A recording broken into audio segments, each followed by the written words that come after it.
और बुलेटिन की शुरुआत करेंगे सुप्रीम कोर्ट के एक ऐतिहासिक फैसले से। अब देश में मुख्य चुनाव आयुक्त और चुनाव आयुक्तों की नियुक्ति भी सीबीआई चीफ की तर्ज पर होगी।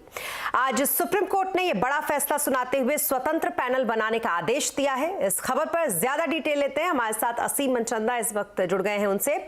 असीम, सुप्रीम कोर्ट ने आज मुख्य चुनाव आयुक्त और दूसरी बड़ी नियुक्तियों पर बड़ा फैसला दिया है, क्या कुछ डिटेल्स हैं आपके पास? देखिए, चुनाव आयुक्तों की नियुक्ति में पारदर्शिता लाने के लिए सुप्रीम कोर्ट में एक याचिका दायर की गई थी। सुप्रीम कोर्ट की संविधान पीठ ने इस मामले की सुनवाई की।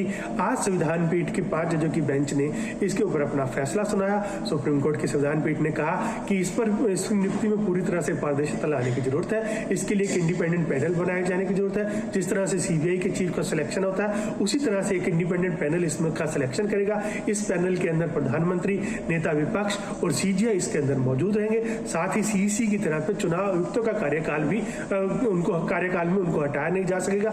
इससे उनको लगता है कि कार्यपालिका से चुनाव आयोग को अलग करने की जरूरत है। इससे चुनाव आयुक्त को काफी मजबूती मिलेगी और वो कड़े फैसले ले पाएगा। तो सुप्रीम कोर्ट की संविधान पीठ ने आज अपना फैसला सुनाया है कि एक इंडिपेंडेंट पैनल इसकी नियुक्ति के लिए बनेगा। असीम, आप हमारे साथ बने रहें, आगे भी आपसे जुड़ेंगे, लेकिन फिलहाल आपको बता दें कि अडानी हिंडनबर्ग मामले में भी सुप्रीम कोर्ट ने रिटायर्ड जज की अध्यक्षता में कमेटी का गठन किया है। कमेटी में सुप्रीम कोर्ट के रिटायर्ड जज केवी कामत और साथ ही नंदन नीलेकणी जैसे इंडस्ट्री के दिग्गज होंगे। सेबी को सुप्रीम कोर्ट ने जानकारी मुहैया कराने के निर्देश दिए हैं। कमेटी 2 महीने के अंदर अंदर अपनी रिपोर्ट सील बंद लिफाफे में सुप्रीम कोर्ट को देगी।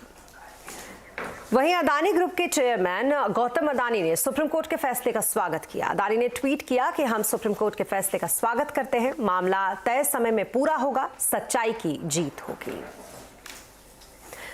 और इस खबर पर एक बार फिर चलते हैं असीम के पास, डिटेल से समझते हैं इस खबर को। असीम, जरा विस्तार से बताएं क्या कुछ है सुप्रीम कोर्ट का ये फैसला?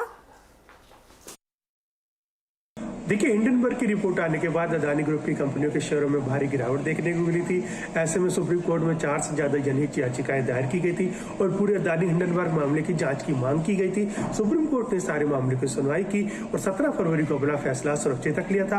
आज सुप्रीम कोर्ट ने अपना फैसला सुनाया। सुप्रीम कोर्ट के रिटायर्ड जज एम सप्रे की अध्यक्षता में एक कमेटी बनाने का फैसला किया है। इस कमेटी में 5 सदस्य और होंगे। इसमें OP Bhatt, KV Kamath, Nandan Nilekani, former justice JP Deodhar और सुंदरेशन शामिल होंगे। तो ये कमेटी 2 महीने के अंदर अपनी रिपोर्ट सुप्रीम कोर्ट के सामने सीलबंद लिफाफे के अंदर देगी।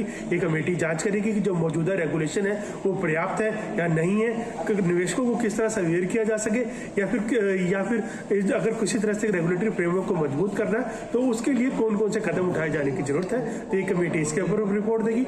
इसके अलावा जो सेबी है उसने कहा था कि उस पूरे मामले की जांच कर रही है। तो सुप्रीम कोर्ट ने कहा कि सेबी से कहा कि आप जांच को जारी रखिए कि कहीं सेबी के सेक्शन 19A का उल्लंघन नहीं हुआ, कहीं शेयर प्राइसेस में मैनिपुलेशन तो नहीं हुआ, या फिर कहीं रिलेटेड पार्टी ट्रांजैक्शंस को लेकर के किसी नियम कानून का उल्लंघन तो नहीं हुआ। तो सेबी से भी 2 महीने के अंदर अपनी रिपोर्ट सौंपने को कहा। तो कुल मिलाकर के सुप्रीम कोर्ट ने एक कमेटी बना दी है जो इस मामले की जांच करेगी और सेबी इस मामले की जांच पहले की तरह स्वतंत्र रूप से करता रहेगा। और जितनी भी एजेंसीज है या फिर सेबी है वो इस कमेटी को रिपोर्ट करेगी और बताएगी कि किसी भी तरह का सपोर्ट जो है इस कमेटी को देगी।